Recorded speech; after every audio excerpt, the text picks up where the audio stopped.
கிரண், சொல்லுங்க சித்தி. ஒரு மொக்க காமெடி சொல்லிட்டாங்க. சொல்லுங்க. மொக்க காமெடி லாஜிக்கே இருக்காது, பட் ஆனால் காமெடி சிரிக்கணும். ஓகே, சிரிப்பு தான் சிரிக்கிறேன். சிரிப்பம் தான் சிரிக்கணும். சரி சிரிக்கிறேன். சரி, ஓகே. ஒரு வயசானவருக்கு வந்து ஹார்ட் டிரான்ஸ்பிளான்ட் பண்ணியிருப்பாங்க, ஹார்ட் சர்ஜரி. இப்போ ஹார்ட் சர்ஜரி முடிஞ்ச உடனே அவர் அந்த முடிஞ்ச நாள்ல இருந்து என்ன பண்ணுவாராம், எப்போ பார்த்தாலும் நைட் ஆனால் பாத்ரூம்லையும் கிச்சன்லையும் தான் இருப்பாராம் வீட்டில். ஏன் ஏன் ஏன் ஏன் ஏன் தெரியல.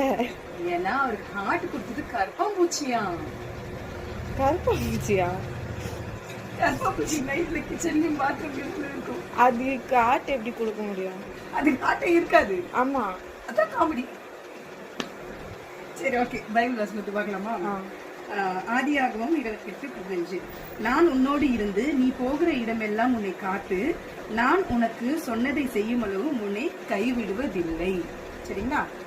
நான் உன்னோடு இருந்து நீ போகிற இடமெல்லாம் உன்னை காத்து, நான் உனக்கு சொன்னதை செய்யும் அளவும் உன்னை கைவிடுவதில்லைன்னு சொல்றாரு. ஸோ கடவுள் நம்மளுக்கு வந்து வாக்கு கொடுத்துருப்பாரு. சரிங்களா?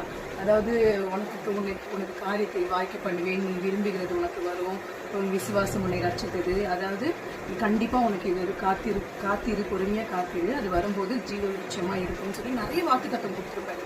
நம்ம என்ன பண்ணுவோம், வாக்கு தத்துவம் கொடுக்குறாரு ஆனால் செய்ய மாட்டாரு. நம்ம இதில் என்ன சொல்லுது, நான் உன்னோடு இருந்து நீ போகும் இடமெல்லாம் என்னோட இருந்து, நான் உன்னோடு இருந்து நீ போகிற இடமெல்லாம் உன்னை காத்து, நான் உனக்கு சொன்னதை செய்யும் அளவும் உன்னை கைவிடுவதில்லைன்னு சொல்றாரு. அப்போ உன்னை கைவிட மாட்டாராம். அவர் சொன்ன வாக்கை நிறைவேற்று வரைக்கும் உன் கூடவே இருந்து அவர் உன்னை கைவிட மாட்டாருன்னு சொல்லியிருக்காங்க. ஸோ எதை நினைச்சு குறிச்சு கவலைப்படாதீங்க. இந்த வீடியோ பார்க்குறவங்க எல்லாருக்குமே சொல்றேன், கண்டிப்பா கடவுள் வாக்கு கொடுத்தாருன்னா அவர் செய்யறாரு. See you in the next video. Bye.